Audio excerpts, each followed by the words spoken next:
I like to pre-paint the skirting boards before they get fitted to the wooden floor. My name's Stephen from Inexteriors Painters and Decorators, and you're watching Inexteriors TV.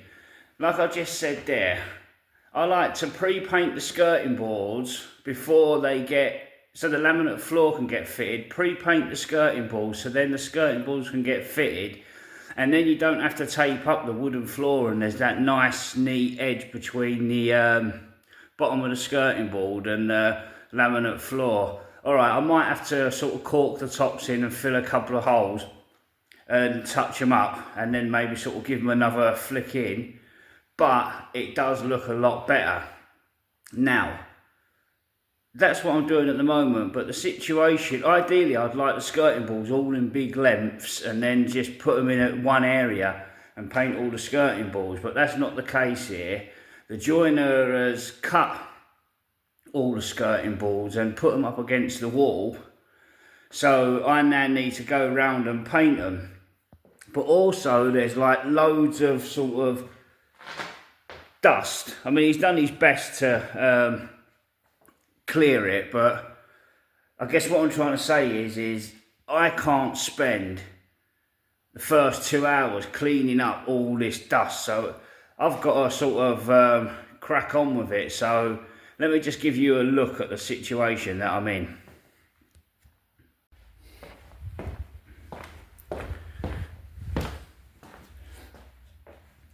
See, look, here's a wooden floor, here's the skirtings, and I'm just having, and they're loose like that. And then there's sort of, obviously, bits of MDF dust and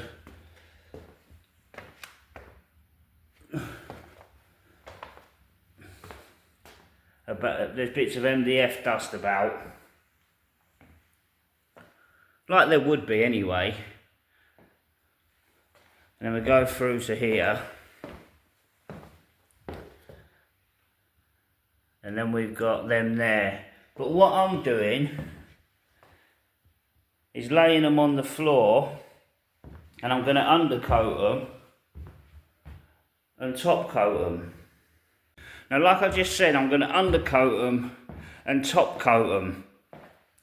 But what I'm having to do is just be really careful not to agitate the dust when I'm painting. So I'm literally just painting in the dust. Is it wrong? Probably yes, but this is also real life. I mean, I've been in jobs before where I used to just go in and clean everything out spotless before we did it, and then you've lost sort of 6 hours before you even start. So like, you can't really afford to do that.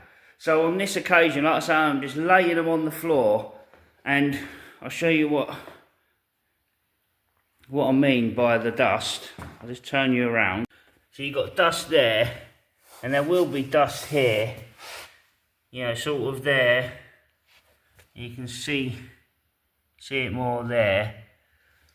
So what I'll do now is I'll show you how I'm painting them. I mean, I trust in myself, and I trust in my experience to do this. I know I'm not going to sort of make a mess, so you just have to be nice and careful, but this is the way forward for me today. I mean, like I say, this is real life situations that we're in. I'm just showing you a real Saturday morning. So let me just show you how I've been doing it. If you would like to purchase the tools that I'm using for this little task, please feel free to check out the links in the description below. And also, if you're planning on doing any other decorating works, please feel free to visit my tool store. The links are also in the description below. The paint that I'm using is Johnson's Aqua Water-Based Undercoat, and then Johnson's Water-Based Aqua Satin as a top coat. It's all about this here, getting this bottom lip.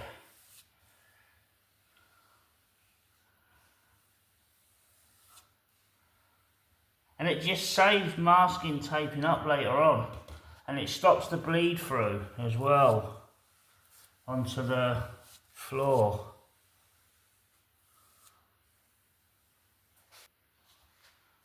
So we'll do this with the undercoat and the top coat.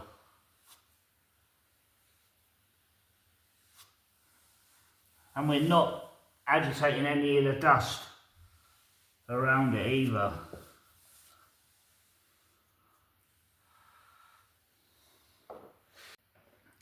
So yeah, so like I say, that's real life painting and decorating situations, but that's generally what I like to do, is paint the skirting boards before they get fitted. But this is just a different scenario. Like I say, ideally I'd like it all to be clean, sheets, the skirting's all in long pieces, but that's not how it is, so this is how we're having to do it. So I hope you enjoyed, and I hope that gives you some good information. Thank you very much for watching, and take care.